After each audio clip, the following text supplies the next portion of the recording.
try ko ulit. Hindi ako suko. Yun. Yun at naman, maganda dito guys, nabanggit niya na, kumbaga, sinubukan niya. Which is normal, guys. Positive pa dito, hindi siya susuko. So, yun, maganda to. Maganda rin yung naririnig natin dito kay Seth guys na yan. Kumbaga, positive din sa buhay, syempre. At ganun naman talaga yung ginagawa natin. Kasi yung pagsungkit ng isang matamis na guys, no? Ito madalas kong binabanggit, syempre, sa mga reaction videos natin. Hindi mo ito makukuha sa isang, isang, kumbaga, sungkitan, guys, na yan. It takes time, guys. 2 beses, 3 beses, 4 na beses, 5 beses hanggang sa makuha mo yung matamis na una gusto mong masungkit, syempre. So, tama din yung sinasabi ni Rosa na, kumbaga, I think, they have to wait. No? Kumbaga, may tamang ano dyan. May tamang panahon dyan. May tamang oras, guys. No? Pero hindi naman natin sinisisi, siyempre, guys. No? Hindi natin sinisisi si Seth. Kasi nga, normal kapag nakakaramdam tayo, siyempre, kapag gusto na natin yung babae, guys. No? Yung iba nga, hindi nakakapaghintay ng 1 taon. Mga ilang araw lang, ilang buwan lang actually. Nagiging mapilit na tayo, guys. So,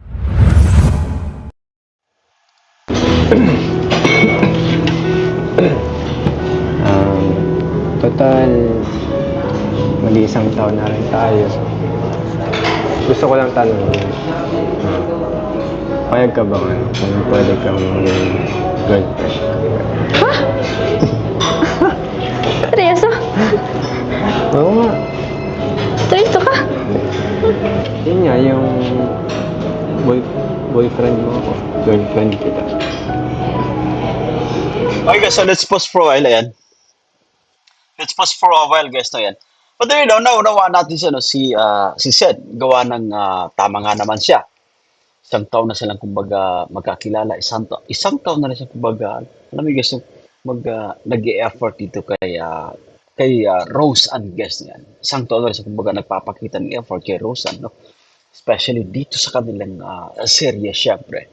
No, at talagang dumarating lang tayo sa punto, guys, na dumarating tayo sa punto na kailangan natin magtanong, syempre. No? Kailangan natin i-follow up. Ayan. So, baka pwede na kita nga maging girlfriend. No? Ayan. So, ito actually yung ginagawa nyo ni Seth ay napaka-normal ito sa ating guys. Okay? Lalo pat kumbaga, kung nandun naman guys yung kumbaga, feeling syempre, and of course, yung pagkagusto mo. No?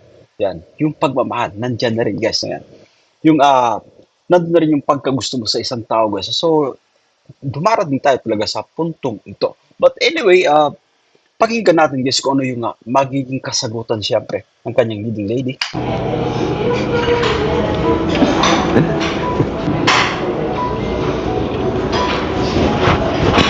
Yung ano na, ba't parang natameme?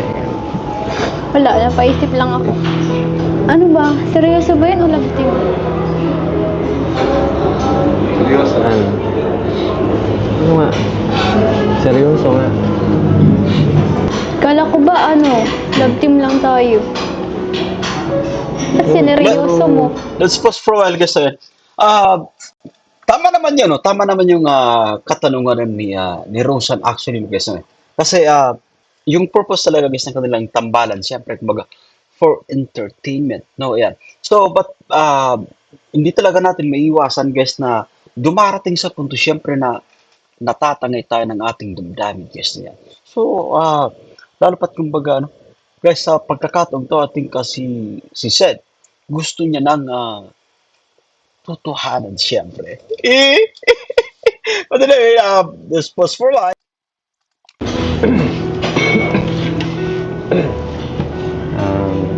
Total, mag-1 taon na rin tayo. Gusto ko lang tanong, payag ka ba kung pwede kang maging girlfriend? Seryoso? Oo nga. Seryoso? Grabe guys, ayan, dumating tayo sa puntong ito, no? But anyway, naunawaan natin guys itong si Seth. Matagal-tagal niya nang pinapasaya, matagal-tagal niya nang kumbaga inaawitan, pinoporman siyempre yung isang Rosa at kumbaga, hindi natin siya masisisi siyempre, guys. gawa ng dumarating talaga sa punto guys. Ayan. Tayo bilang kumbaga naniligaw, syempre, no? Especially si Sed, no? Yan, naniligaw siya dito sa serye guys, no? Dito kay Rosan. At sino ba yung ano guys? Sino ba nga mag-aakala na kumbaga magiging dibdiban? Ibig sabihin kumbaga magiging totohanan syempre yung mga magiging ganap, no? Patungkol sa dalawang ito. So it's fine guys, yan. Normal po yan na dumating na dumarating yung punto na nagtatanong-tanong tayo guys, no yan. Kung baka pwede nating maging girlfriend na. Kung pwede na nating masunggit sa pagkakataong to. Yung matamis na guys, no yan. But anyway, no, guys, panoorin natin kung ano pa yung magiging ganap dito or pakinggan natin kung ano yung magiging reaction ng isang Roseanne. O yan, play pa natin. Yun nga, yung boy, boyfriend mo ako. Girlfriend kita.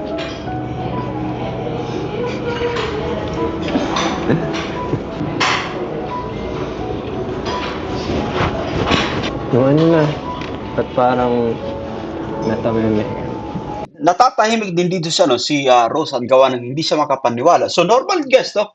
Normal din yung kanyang nagiging reaction, no? Kumbaga, nabigla siya sa kanyang mga naririnig dito kay Seth. Kasi nga, yung pagkakaalam talaga ni Roseanne, guys, ay, kumbaga, ito ay, guys, ito yung pagsasama nila sa serye ay, kumbaga, for entertainment purposes, no? But this time, iba na yung kanyang naririnig dito kay Seth. Iba talaga yung magic ng isang pag-ibig, guys, na yan. Yung pag-ibig actually ay kaya nito nga baguhin syempre. Ito pa natin guys. Wala, napaisip lang ako. Ano ba? Seryoso ba yun o love team? Seryoso? Ano nga? Seryoso nga. Ay grabe, anak ka dyan. Seryoso guys. Kala ko ba love team lang tayo? At sineryoso mo. Mas maganda yung level up. Hindi, pwede naman kasing magsama tayo as a love team. Lagi naman tayong magkasama kahit on-off. Kahit Di ba? ganun yung muna. Oo. Kasi masyado pang maaga, di ba? Ibig mo sabihin, ikilala din mo pa ako. Parang gano'n na nga. Kasi But anyway guys, so nakakatuwa guys. Nakakatuwa tong nagiging reaction ni Roseanne. Yung mga naririnig natin sa kanya guys na yan. Ito actually kumbaga hinangaan ng mga manonood kasi hindi rin basta-basta nagpapadala no sa sa nagiging sitwasyon no. Talagang yung mindset guys ay nakafocus guys sa kanyang goal, yung mag-aral, makapagtapos syempre makatulong sa kanyang mga magulang, no? At actually may punto si Roseanne, no?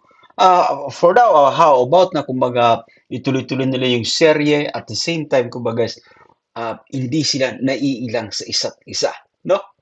Tama din yung sinasabi ni Roseanne na kumbaga I think they have to wait, no? Kumbaga may tamang diyan. May tamang panahon diyan, may tamang oras, guys. Doon. Pero hindi naman natin sinisisi, siyempre, guys, no? Hindi natin sinisisi si Zed. Kasi nga, normal kapag nakakaramdam tayo, siyempre, kapag gusto na natin yung babae, guys, no? Yung iba nga, hindi nakakapaghintay ng 1 taon. Mga ilang araw lang, ilang buwan lang actually. Nagiging mapilit na tayo, guys. So, dito naman, no? Hindi natin masisisi itong ating leading man sa pagkakataong ito.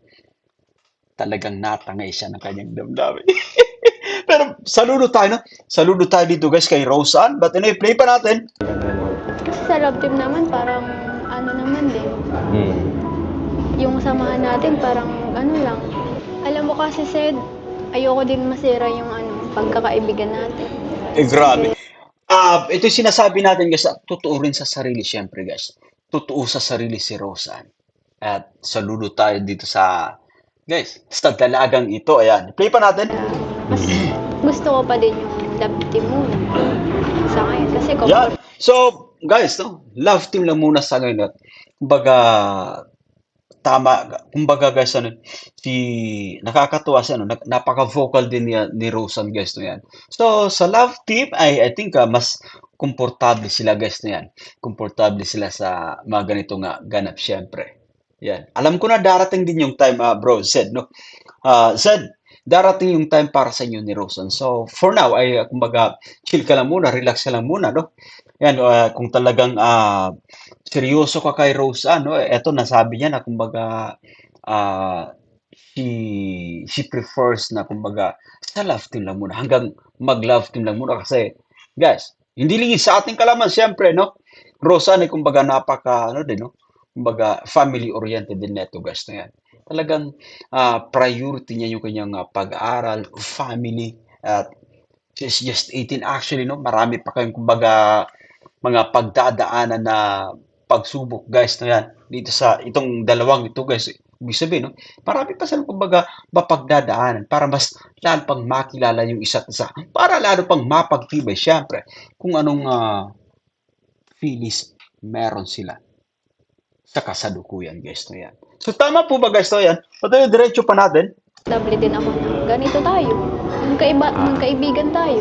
Nagkasakali lang naman ako kasi isang taon na tayo magkakilala. Pero, try ko ulit. Hindi ako suko. Yun. Yun na naman, no? Maganda dito, guys, no? Nabanggit niya na, kumbaga, sinubukan niya. Which is normal, guys.